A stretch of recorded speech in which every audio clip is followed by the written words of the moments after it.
Hi, guys. Welcome to Pittsburgh. It's good to see you. Hope you're all doing well. I hope Scott's presentation was super fun. What a nice, beautiful day outside in Pittsburgh. I'm very excited. Like, this is all sunshine. Isn't that great? We don't get much sunshine here. It's Pittsburgh.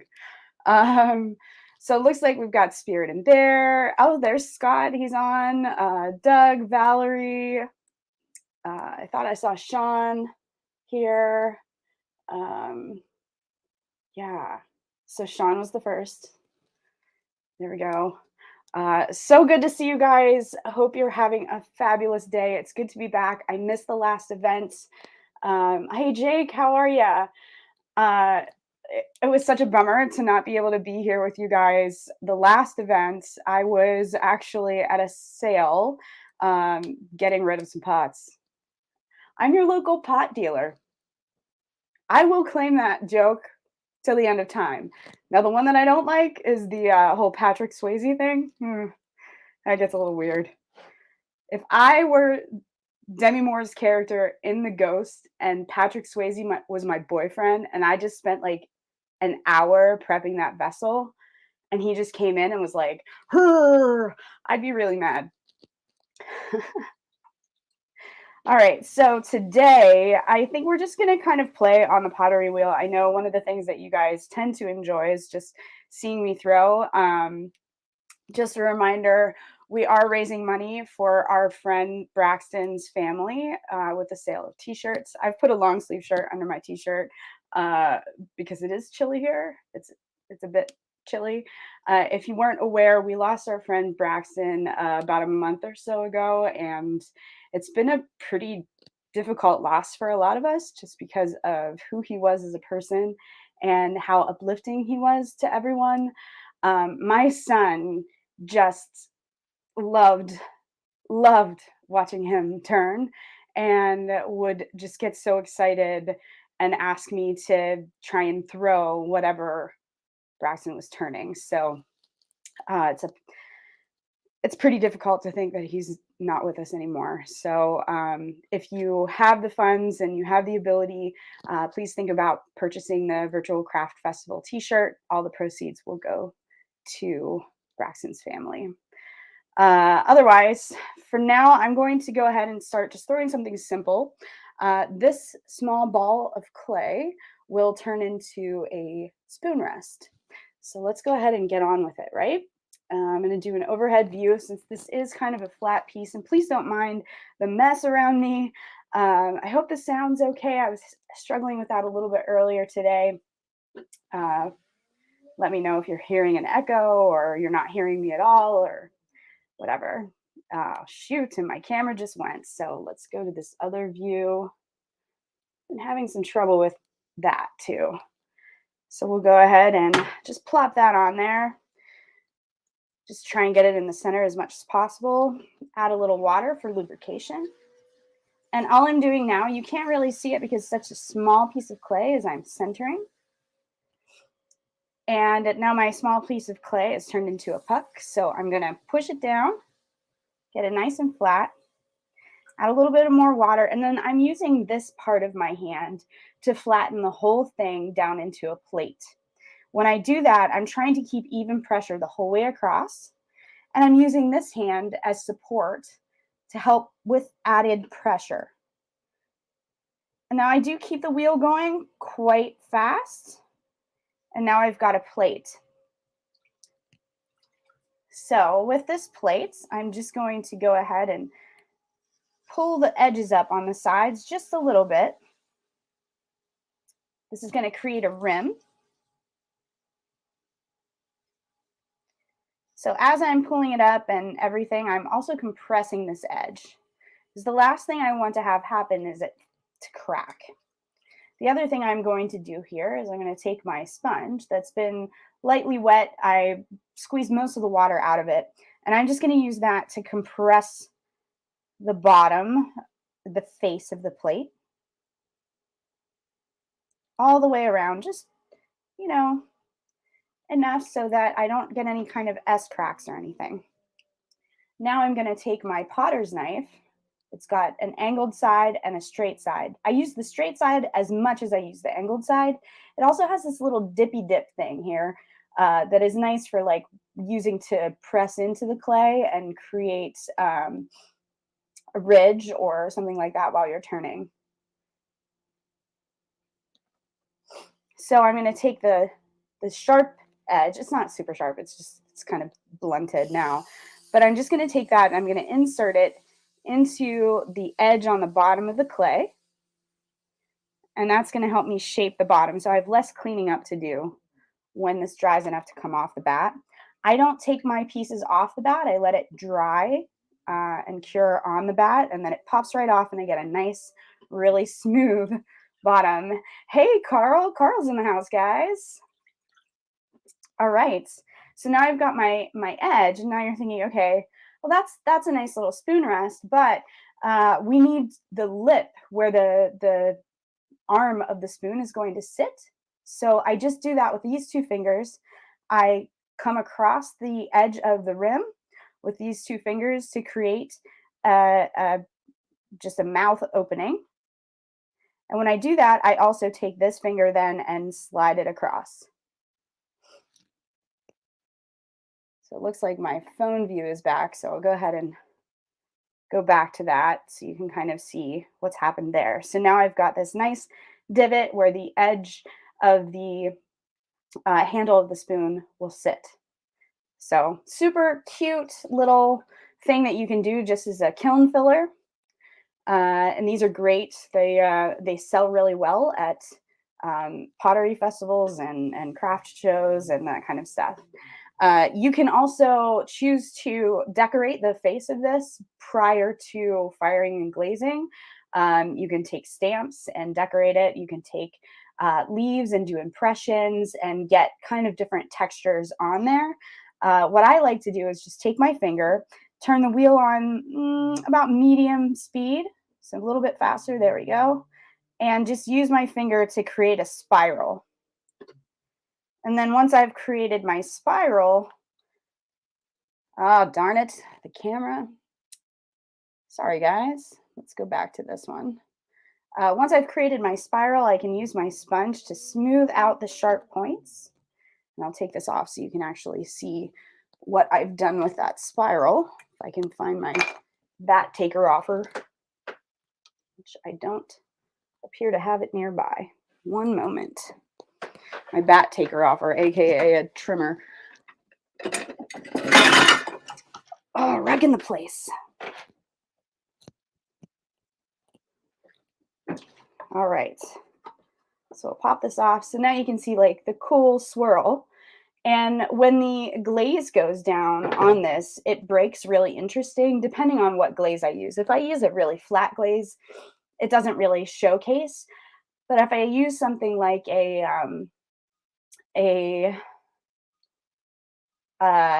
glaze that has crystals in it, the crystals will bury themselves in the recesses and you get darker and more intense, and then the edges you won't see as much. So that is a spoon rest. So what was that, like 5 minutes? And we've got this funky little thing here that we can just put it off to the side. So next, I've been throwing these tankards, and I started throwing them last year. I think I did a session where I just showed you guys the tankards and how they're thrown. But I've got it down to a science now, so I'll go ahead and throw one here. It'll take about the same amount of time as the spoon rest, believe it or not. So this clay is about a pound and a quarter, and I'm in America, so I speak in pounds and not the money kind.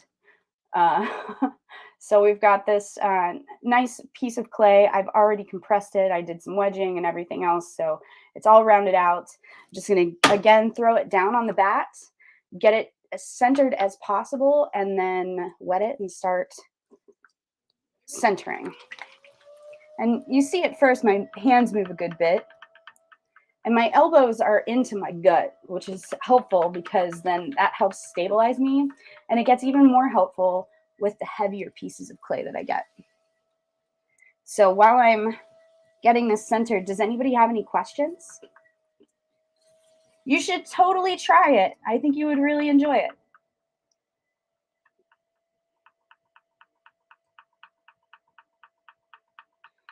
All right, we're just going to be done with the, the overhead camera. I'm not sure why it keeps doing that.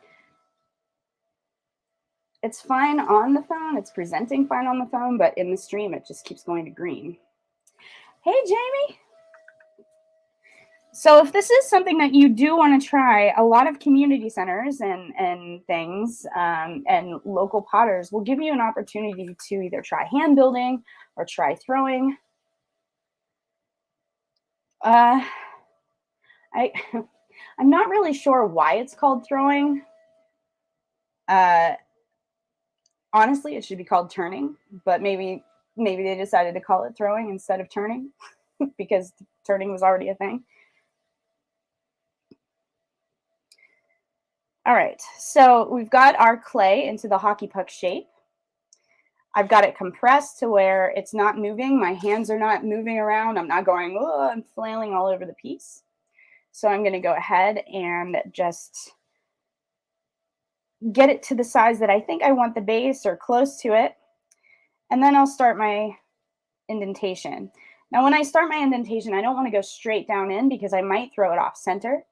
So I want to go at an angle. When I go at an angle, that keeps the centrifugal force working in my favor and keeps the piece from failing. So I'm going to push down even more.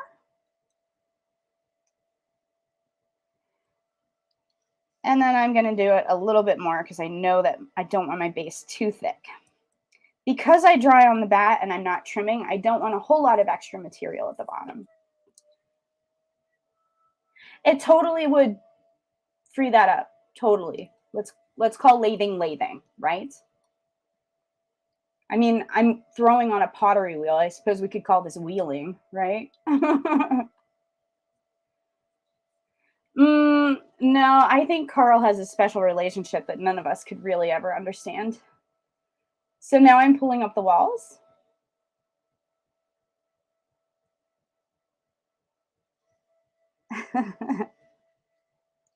And each time I'm making a move, I'm actually finishing the motion all the way through. I may not be pushing the clay as hard as I would from the bottom once I get to the top. So it's a learned behavior to start lightening up on how hard I'm pressing.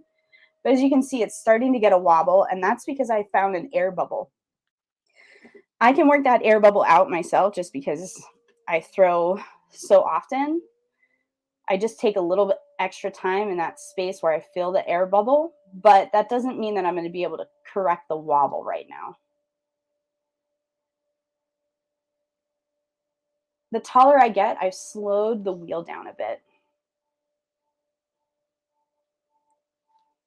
He says, no, turning is mine. And I'm adding water as I go. I like to throw with a good bit of water. Some potters do not. I don't mind being messy. My studio is evidence of that. My pants are evidence of that. But as you can see, there's still a little bit of wobble in here. That doesn't really concern me too much. If it were super wobbly, I would take a needle tool and straighten it out. But because I'm going to do some more manipulation to this piece, I'm not going to be too concerned about that right now. When I'm adding water, I'm making sure that I'm adding water to both the inside and the outside because I am pushing out from the inside and pushing in from the outside. So I need to have enough lubrication in both areas to avoid having the clay get stuck to my fingers and then ultimately distorting the clay or twisting the clay. So Chris, your question, how do you control the speed of the wheel? Well, I have a pedal similar to a scroll saw or a sewing machine.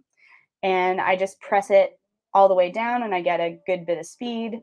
And then I can shut it all the way off by turning the pedal all the way back. There are some pottery wheels you'll see that have like a handbar that you can control the speed. And other ones are called kick wheels, where you're actually using your legs to control the speed of the wheel. All right, so now we're to a point where I'm going to start using tools to manipulate the outside of the vessel. So I'm going to take this straight edge and press it up against the side of the pot like this, and just straighten out that edge a bit, get rid of the slip and slurry that's accumulated on the side. I'll turn the knife and show you how much is on there. So you can see there's a good bit of material that's come off, and I don't want that on there for while it's drying because it may crack the vessel, because water isn't exactly your best friend while you're trying to dry things out. Not for me, heavy foot. I also have this little fish face that I made out of just a wooden rib.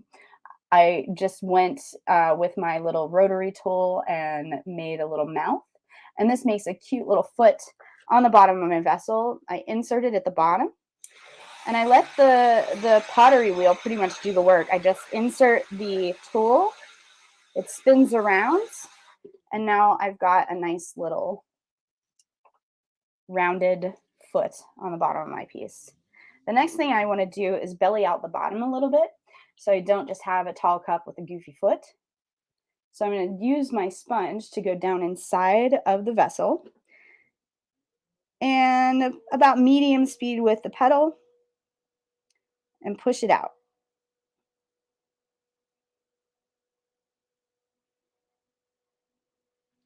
Now, if I've gone too far, I can go on the outside with the same tool and manipulate it back in. So it's nice and easy. I can also use my fingers if I didn't like using a sponge, but I like the even consistency I can get without having the finger trail all the way up the vessel. The last thing that I do with this is I make a lip rest. So I'm going to take these two fingers and pinch on the top, and I'm going to use this finger to help there be a separation from the body of the clay and the lip.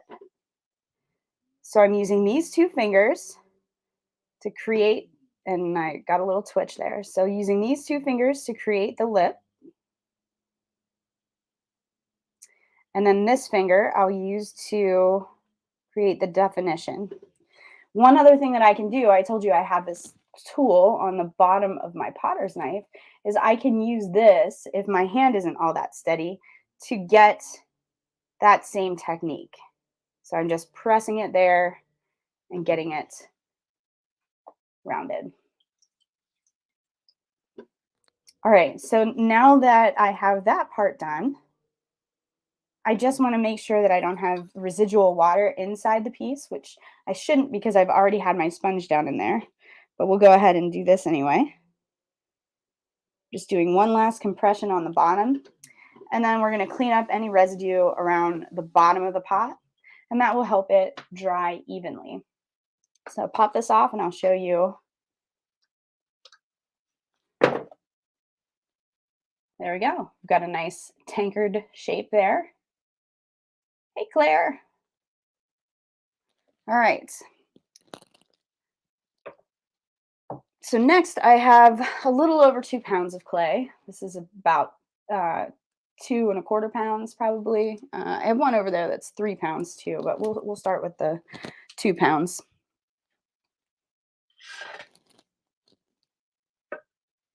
Yeah, if you don't mind, if you haven't been here before, follow me on YouTube and Instagram.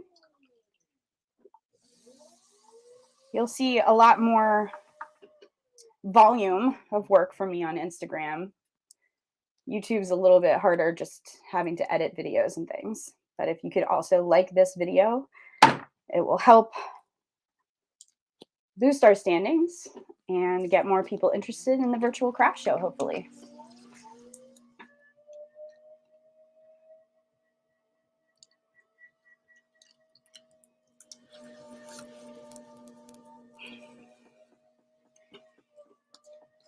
And next up, you get to watch Jake. I'm excited. I like visiting Jake's shop. He's got all the fun things. He makes all the fun things.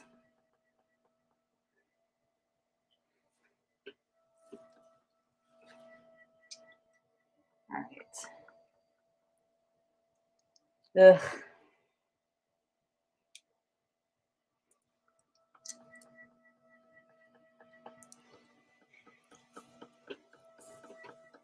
Awesome. Thanks, Claire. All right. This one I didn't wedge as well, so I did a lot more centering, which is basically wedging on the wheel.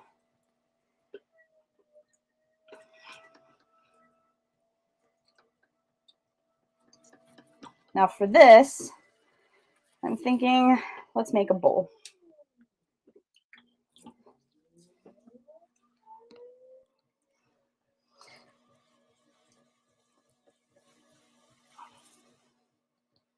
So this time the hockey puck is going to be a bit wider because the base of the bowl is going to be wider.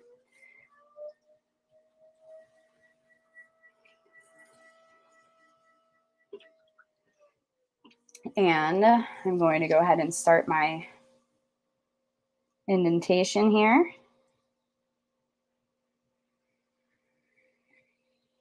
And as I'm coming up, I'm also pulling out, which is creating the bowl shape. And that's going to get me started really well with having the clay conform to what I want it to do, rather than throwing a straight up and down vessel and then trying to bowl it out. I found that this is much easier when I'm thinking of throwing a bowl. It's always nice to know what you plan on throwing before you even put the clay on the wheel. Number one, helps to have the right amount of clay. Number two, helps you know what steps you need to make it.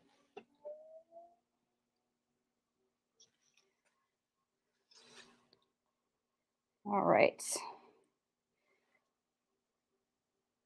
So as I'm pulling up, I'm also pulling out, which is keeping that belly shape. If I wanted to bring it back in, I just take my hands, press it on the outside edge, and then lift my hands up.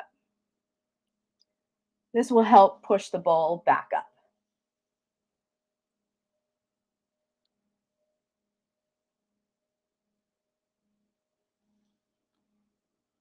And there we go. So I'm trying to think what you're talking about, Scott. The oil burners that take a tea light underneath to throw. Do you mean like the ones that are just decorative, or are you talking about something more utilitarian? I'm trying to picture what you're referring to.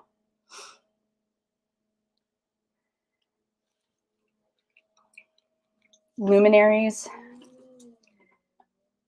All right, so I don't want these walls to be too thin because bowls tend to get clanged about a good bit. Spoons hitting them, spatulas smacking them. And one thing that I like about my bowls is to have finger marks.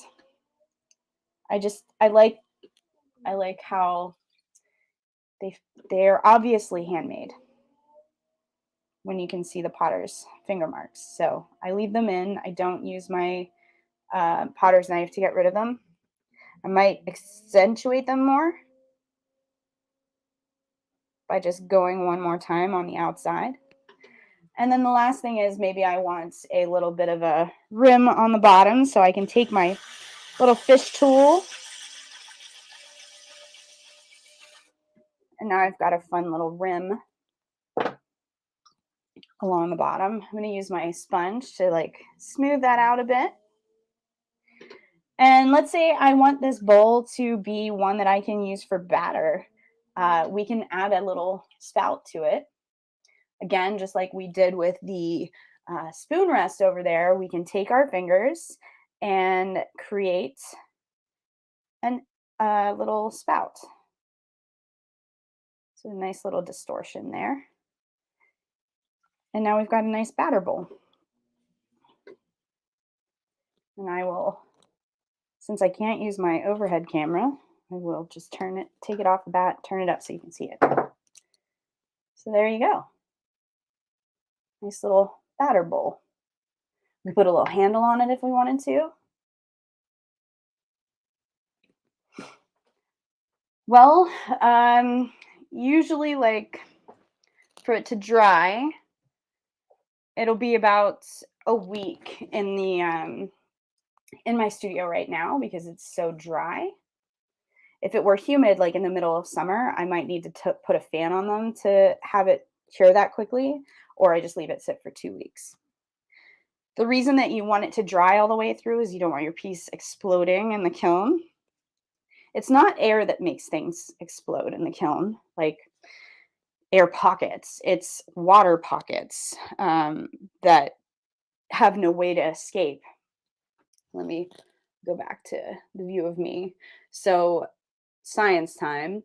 When clay is drying in your studio, it's slowly evacuating all of that water out of the material, which allows for the shrink to happen and no problems, right? But if you speed dry it, you risk it cracking because part of it might be drying faster than another part of it, which could make it fall apart, which is what happens. I don't know. It's not over here. I made a rose luminary vessel and I didn't let it dry evenly, which I should have wrapped the top so it would dry slower than the bottom where there was more material. So then because it dried too quickly, it cracked right as it started to get thick with clay because it was drying too quickly on top. Now, if I were just to take one of these pieces without letting it dry thoroughly and pop it in the kiln in my normal timing, so like a 12-hour bisque fire, it might explode because there's too much water in it and it's trying to shrink too quickly and the water molecules can't get out and they're stronger than the clay molecules, so they just burst burst right out of the material. So that's where you're getting the exploding part of your kiln pieces. So anytime you were in school and they're like, you got to make sure that there's no air pockets. Well, it's not the air that makes it explode. It's the moisture that gets built up in those spaces. So you want to make sure that your piece is completely dry. And if it's something that's important to you and precious to you, you can't really rush pottery without, having those risks. So I've got time here, a good bit of time. I've got a half hour. So I've got 3 more balls of clay. Let's go ahead and throw something fun with those. How about a pet bowl? Let's do a pet bowl. Let's see here. Let me take you back to this view.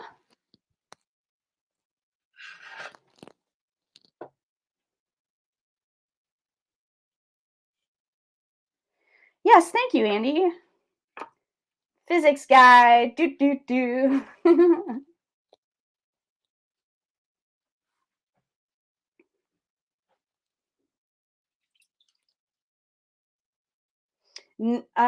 So Dutch, sorry, I missed that question.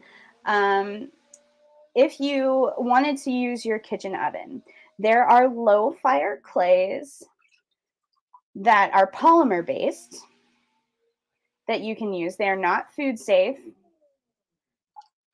There's also wet clays, like water-based clays that you can use in your oven too, that are self-drying or self-curing. Those also are not food safe, but it's definitely a good place to learn how to do pinch pots and hand building and that kind of thing. For polymer clays, a lot of people use the polymer clays to make jewelry or sculptures or like little kitschy things. All right, so we've got this. I think this is the 3-pounder. This is too big for the dog bowl, so let's do something else. Let's just make a base. We'll use one of the other ones to make a pet bowl. Skip ahead in my list here.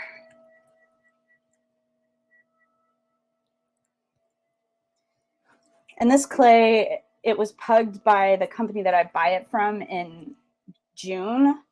So it's a little dried out from what I like to use. So I am struggling a little bit with it.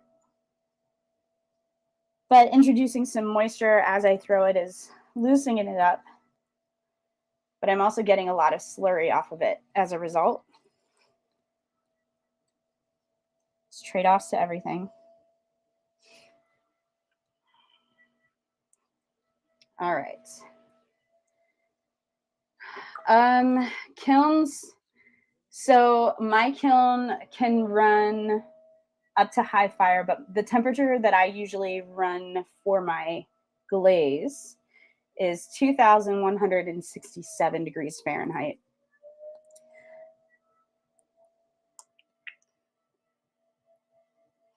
I have an electric kiln, and I can program it. My old kiln was an electric kiln, but it was a cone sitter kiln. So those of you who are interested in starting out and find any used kilns from like the 70s and 80s, they aren't going to have the technology built in to give you your temperature checks. So they use what's called an Orton cone that tells the kiln when to shut off. There's like a kill switch. Nope, not your kitchen oven, Jeff.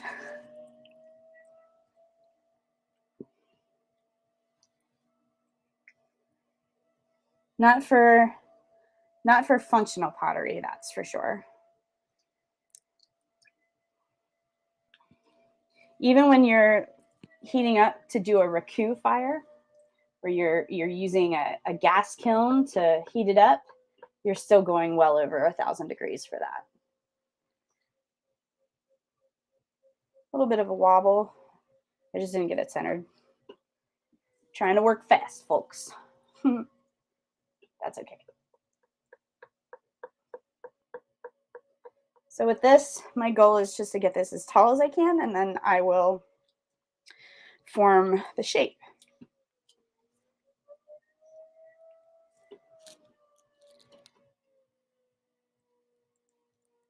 Production potters can, if they have practice with a specific vessel that they normally throw, a lot of times what they can do is just do maybe 3 pulls and have the pottery done.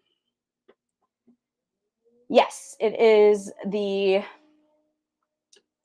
residue that comes off the side of the pot from the water and the clay mixing together.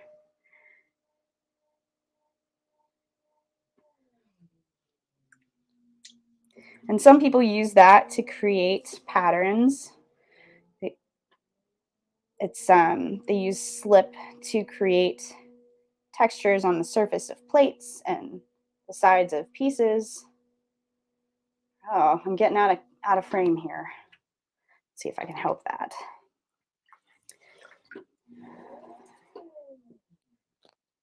All right.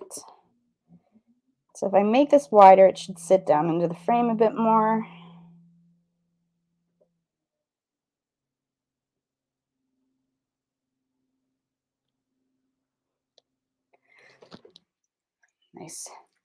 Nice space here.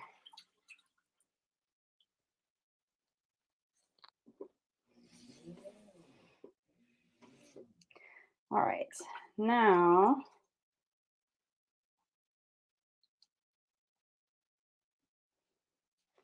I'm going to go down inside and get rid of some of this extra material that's down there, compress my bottom, help belly this out a bit.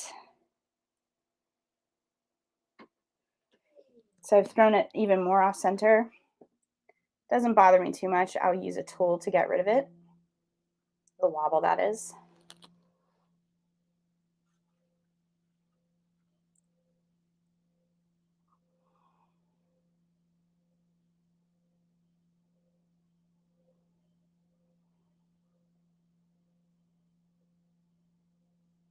Say I wanted like really wide shoulders, I just stick with the shoulder a bit longer, pushing that out. And then I can use my fingers at the top to cone in the rim. And now let's say I plan on doing a vinyl decal or wax resist on the side. I may want a really nice smooth side to it. So my vinyl application will be a lot easier. And let's say I want this rim to flare out a bit. The first thing I want to do is get rid of that wobble because it's hard to do after. And I've got this tool, it's just a needle tool. And I'm going to insert it into the side a little bit, get rid of excess material. And I'm going to use a little bit of water here to fix that rim. Whoop, starting to lose my shoulder.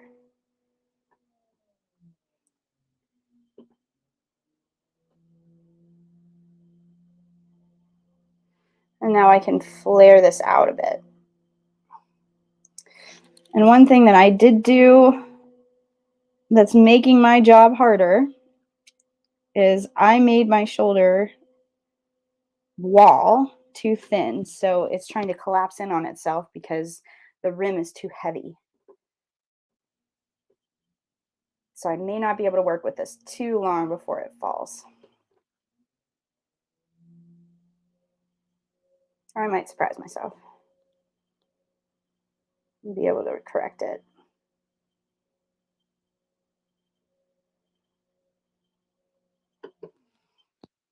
All right. So I'm just going to take my sponge and go around the rim. Round it off a bit. So a little bit of a wobble, but that's okay.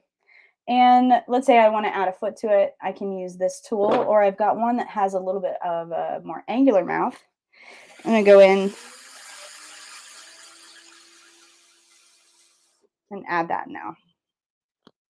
One last thing I can do is go back and correct anything that's been pushed in that I didn't want. And push it back out.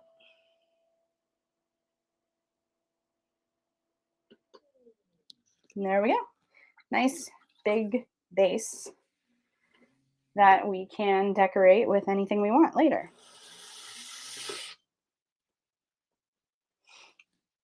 All right, I don't know if I've stopped being able to see your comments or you guys just got a little quiet there. I'm going to go ahead and pop this puppy off. You'll be able to see it a little bit better when I share it. Change the camera back to me so you can see the size of it. All right, we've got a fun pot that we can decorate the sides. And I don't know if you guys are familiar with the podcast Fools with Tools, but I did a vessel for my, you're just enthralled. Awesome, good. I did a project for my treasure trade that was a big pot that I'm really excited to send to my recipients. But keep a lookout for that reveal when the recipient posts about it and tags me, hopefully, in their social medias. Once it's out in the public, I will share it as well. I didn't do a video this year. I just did not have the time to make a video. But I'm really happy with how the piece turned out. All right, now let's see which one of these is the smaller of the two, and we will use it to make a pet bowl. I'll just take some of the clay away. There we go.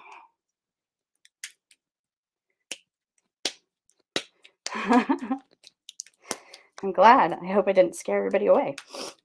All right. There we go. So this will be, if you have a dog, it'll be a dog bowl. If you have a cat, it'll be a cat bowl. Probably a little big for a cat dish, but we'll see.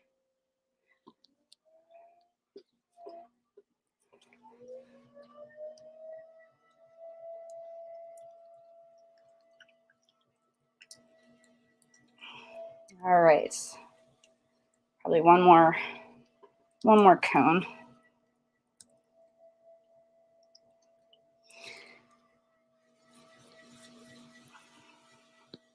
There we go.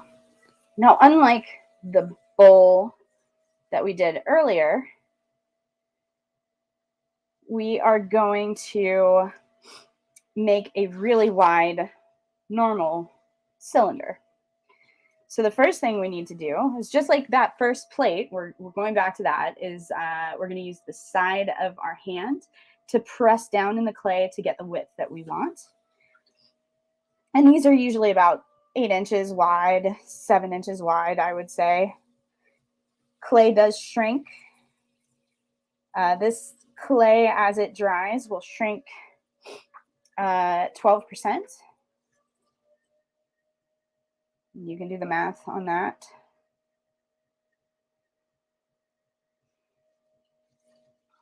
So what I do is I just eyeball the edge of my bat and try and get it about as wide as my bat.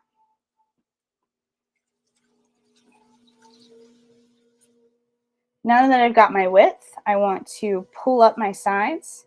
I do keep my bottom a bit thicker because if you have a big dog like a husky like I do, they tend to abuse the bowl and push it around the floor and stuff. So it's nice to have a solid base and solid sides.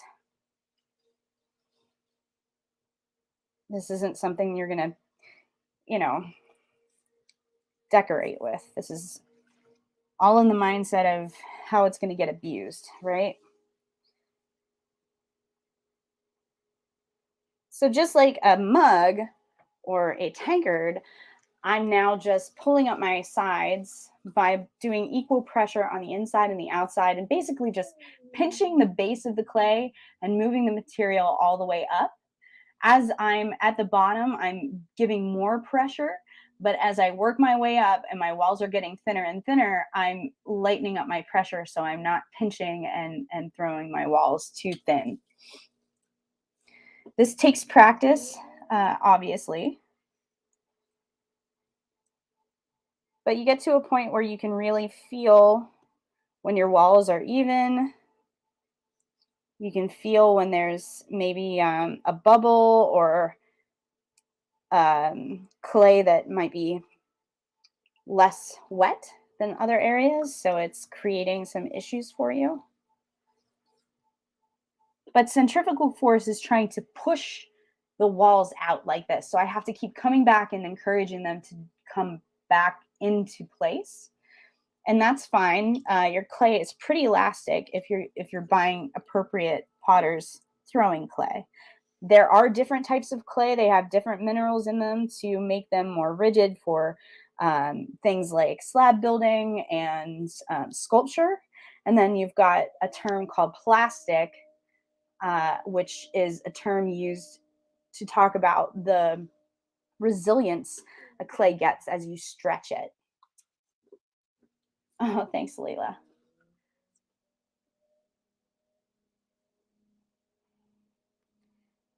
It's just taking some practice, that's all. So let's say we have a dog that eats a lot of food, like a Great Dane. You could just change your bat out to a bigger size. Increase the amount of clay you're throwing with, and you can make a bigger one or you can make it smaller. Like I said, Dutch takes a little practice. All right, so again, we're going to go back to our potter's knife. And you notice, like, I don't have a million tools to do this. I have a pottery wheel. I have 2 tools that I use as my main tools and a sponge and a bucket. So ideally, anybody could do this with a pottery wheel. The next thing you'd have to think about is, how do you fire your clay? And you can oftentimes use a community kiln at a college or university if you don't have the space to have your own kiln. That's just going to be limiting for how often you get your pieces fired, right? And what materials you can use. But if anybody is interested in learning more about pottery or needs some tips or is planning on buying some equipment and needs some guidance, please absolutely feel free to reach out to me. It's something I really enjoy and I really love sharing about, just like I'm sure a lot of you are passionate about your crafts. So the other thing that's really important about a pet bowl is that we get a really smooth base here because we don't want our pets cutting their tongues. So unlike the spoon rest, I'm not going to have like a swirly bit. It's not going to be decorative. It just needs to be really, really smooth. Yeah, this one is definitely a bit big for a cat. You would probably throw one about half this size. And again, it's going to shrink.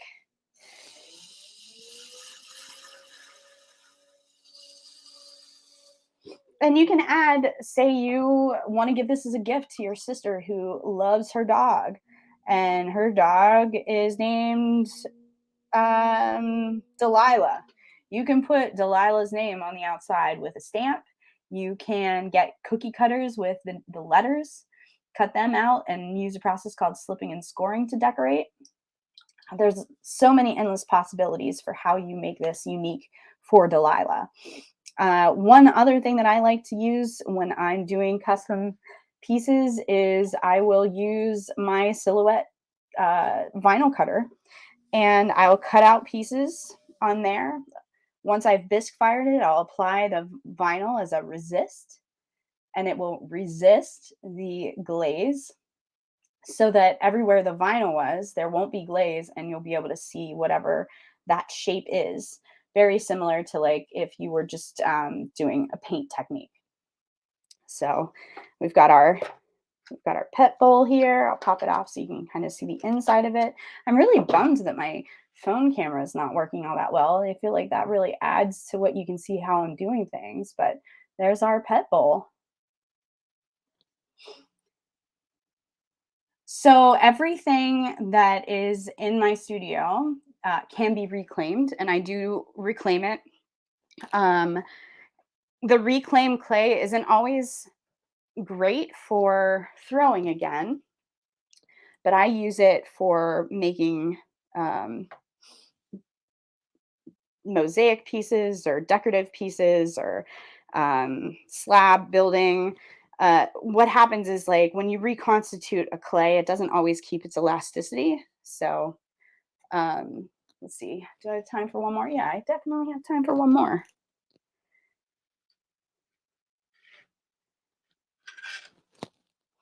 Actually, let me show you one of the vessels, the shapes that I'm going to be spending all day throwing. I have 30 of these to throw.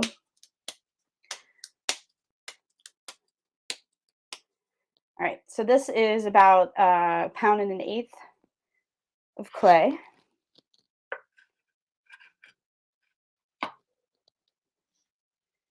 And I've been throwing these like stemless goblet kind of shapes to get ready for a client uh, order. I've been trying to practice with the shape for a while. No, it's not a tile. I'm not sure what this material is. My husband is a carpenter, and I'm assuming this is like some kind of resin countertop material. He got a sheet of it. It's super rigid. It does not absorb the water at all, and it allows for my pieces when I pop them off to have like a really smooth finish, so I don't have to trim, which makes it nice for if I'm batching out a lot of pieces, like 30 pieces. Trimming them is really frustrating, and that's not awkward at all. It's not awkward at all. Sorry, guys. Oh shit. Well, I thought maybe it was corian, but he said it's not. It's something even more dense. It doesn't scratch. I can like scrape it with metal. There's no dents or scratches. He thinks that it's like stabilized resin, and they told him that it costs a lot of money and they don't know what it's called. They just gave him the sheet, which is nice. Okay, so when I throw these, I have to think about the shape that they need to be, obviously, like everything else. So I can't just make them a normal mug. I need to throw the bottom so it starts to belly out a bit, and then throw the rim. And I'm still not super good at this shape yet, so it does look a bit wonky.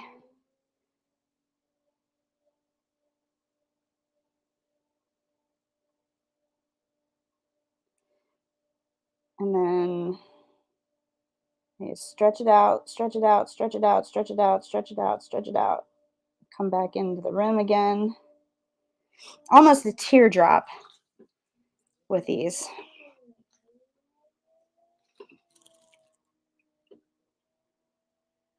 They just take, like, every time I do a new shaped vessel, it just takes me a while to really get the muscle memory with it. So now it's too much like a barrel, and I need to push the sides out more, but I'm a little bit worried I'm running out of clay. We'll see. We'll see if I can get it there. Yeah, I can.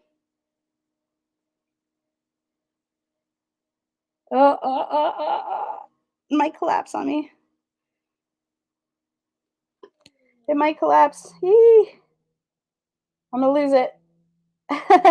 Oh no, I got it. I got it. I got it. I got it. All right, now there's our lip.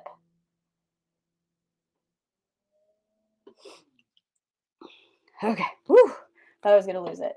Now we're gonna take not this one. We're gonna take this one and cut into the bottom to get a nice boop. There we go.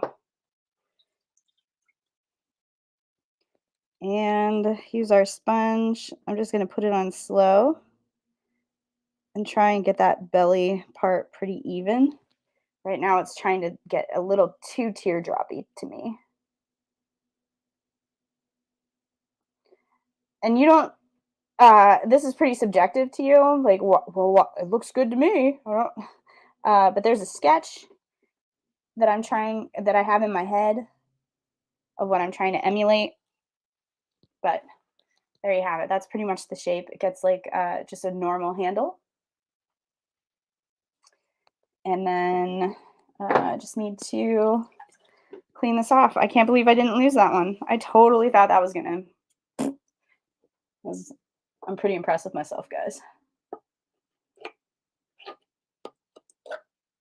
Okay.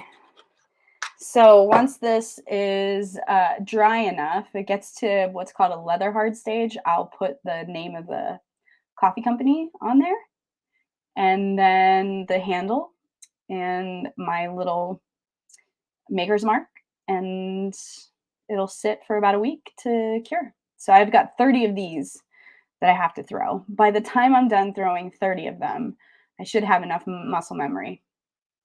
So there you have it. All right, so let's put that off to the side. I did 6 pieces for you guys. I average about 15 to 20 pieces in an hour when I'm doing a batch out of vessels that I'm used to throwing. So you can kind of understand the pace that I work at. Let's go here. Hi. But that's pretty much my techniques for throwing. So happy to have you guys back in the studio. I've got a few more minutes here. Just a reminder, Jake is up next, and he's got a really fabulous space now. I'm so jealous. I'm on my way to having a cool space too, Jake. I'm on my way. Here's the link if you want to write that down. And again, for the t-shirts, these are the Virtual Craft Festival t-shirts, and all of the proceeds will go to Braxton's family. If you can pitch in, that would be absolutely frigging amazing. So happy to have you guys here and just supporting this group. We all love what we do. We all love sharing with you. We all love the community that it creates by being so open with our crafts. So I'm sure any of us, if you see anything today that you are really interested in trying, you can reach out to any of us, whether it's through YouTube comments or Instagram messages or Facebook.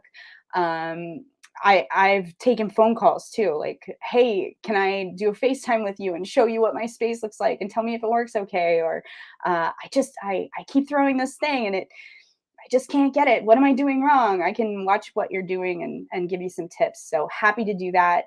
I would really like this year to be able to start doing like a weekly, maybe just a kiln side chat or a pottery wheel side chat and share with you what I'm working on and maybe kiln unloads too. But haven't quite got there yet. I know last year I was talking about it, but been traveling a lot for work. So thanks again, guys. Go visit Jake. He's a wonderful, wonderful man, wonderful maker. He's got a lot to offer. I'm sure you all already follow him because he's got like a million subscribers because he's contagious. He's contagious. All right. Thanks for all of the questions and the interactivity. It was really fun. And Carl and JP, thank you for keeping me in the lineup. I really appreciate it. All right, we'll see you guys later. Give you a few minutes to go get a drink and have a bathroom break and go see Jake. Cheers.